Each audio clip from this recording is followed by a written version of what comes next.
Assalamualaikum warahmatullahi wabarakatuh. Salam sejahtera untuk kita semua. Kami dari kelompok 1 ingin mempersembahkan video mengenai bimbingan konseling.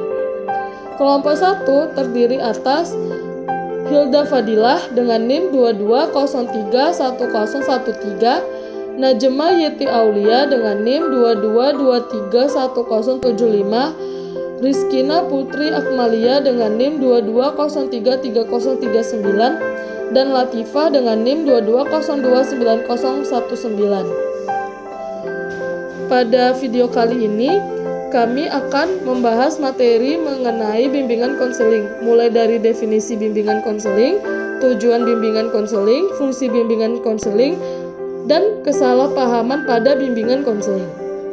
Teman semuanya sudah tahu belum apa itu bimbingan dan konseling? Kita akan mendefinisikan apa itu bimbingan. Bimbingan pada prinsipnya adalah proses pemberian bantuan yang dilakukan oleh orang yang ahli kepada seseorang atau beberapa orang individu dalam hal memahami diri sendiri, menghubungkan pemahaman tentang diri sendiri dengan lingkungan, memilih, menentukan, dan menyusun rencana sesuai dengan konsep dirinya dan tuntutan lingkungan berdasarkan norma-norma yang berlaku. Sedangkan konseling, apa itu? Konseling adalah proses yang terjadi dalam hubungan tatap muka antara seseorang individu yang terganggu oleh masalah-masalah yang tidak dapat diatasinya sendiri dengan seorang petugas yang profesional, yaitu orang-orang yang terlatih dan berpengalaman membantu orang lain mencapai pemecahan masalah terhadap berbagai kesulitan pribadi seseorang tersebut.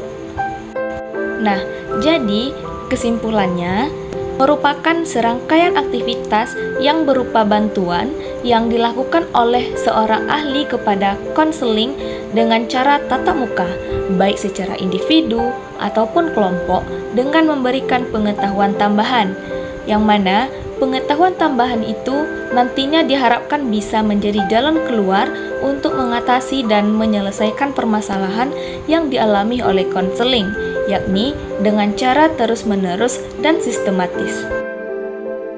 Selanjutnya merupakan tujuan bimbingan konseling. Yang pertama, membantu siswa mengembangkan seluruh potensinya seoptimal mungkin. Yang kedua, memiliki kemampuan merencanakan masa depan. Yang ketiga, mengatasi kesulitan dalam mengidentifikasi dan memecahkan masalah yang dialami siswa. Yang keempat, mengatasi kesulitan dalam memahami dirinya sendiri. Yang kelima, mengatasi kesulitan dalam memahami lingkungan di sekitar siswa, meliputi lingkungan sekolah, keluarga, pekerjaan, sosial, ekonomi, dan kebudayaan. BK sendiri mempunyai 6 fungsi, yaitu yang pertama ada fungsi pemahaman, yang kedua ada fungsi pencegahan, yang ketiga ada fungsi pengentasan, fungsi yang keempat adalah fungsi penyaluran, kelima itu ada fungsi adaptasi, fungsi yang terakhir itu ada fungsi penyesuaian.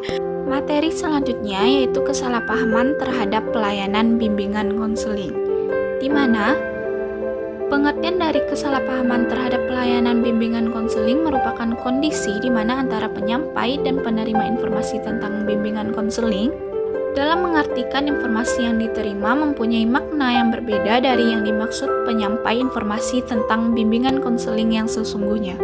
Nah, bagaimana hal itu bisa terjadi?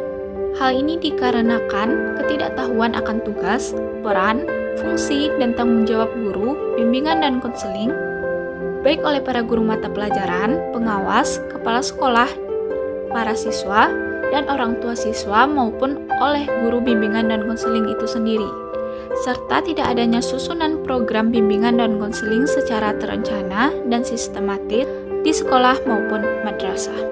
Beberapa contoh kesalahpahaman pelayanan bimbingan konseling. Yang pertama yaitu konselor sekolah dianggap sebagai polisi sekolah. Yang kedua, bimbingan dan konseling dibatasi hanya untuk siswa tertentu saja. Yang ketiga yaitu bimbingan dan konseling semata-mata sebagai proses pemberian nasihat. Yang keempat, bimbingan dan konseling hanya menangani masalah yang bersifat insidental. Yang kelima yaitu konselor harus aktif, sedangkan pihak lain pasif. Yang terakhir yaitu bimbingan dan konseling disamakan saja atau dipisahkan sama sekali dari pendidikan. Selanjutnya, cara mengatasi kesalahpahaman terhadap pelayanan bimbingan konseling. Yang pertama, guru bimbingan konseling bersikap terbuka dan ramah kepada siswa agar siswa merasa nyaman dengan guru bimbingan konseling. Yang kedua, memasyarakatkan pelayanan bimbingan konseling dengan memberikan informasi-informasi yang bermanfaat untuk perkembangan siswa. Yang ketiga, menginformasikan kegiatan bimbingan konseling seperti pemberian nasihat, layanan informasi, orientasi, konseling, bimbingan belajar, maupun penyaluran minat dan bakat. Yang terakhir, yaitu melayani semua siswa tanpa membeda-bedakan. Sekian materi dari video ini. Kami harap materi ini dan pengetahuan yang kami berikan mampu membantu rekan-rekan dalam memahami apa itu bimbingan konseling. Sekian dari kami. Wabillahi taufiq wal hidayah. Wassalamualaikum warahmatullahi wabarakatuh.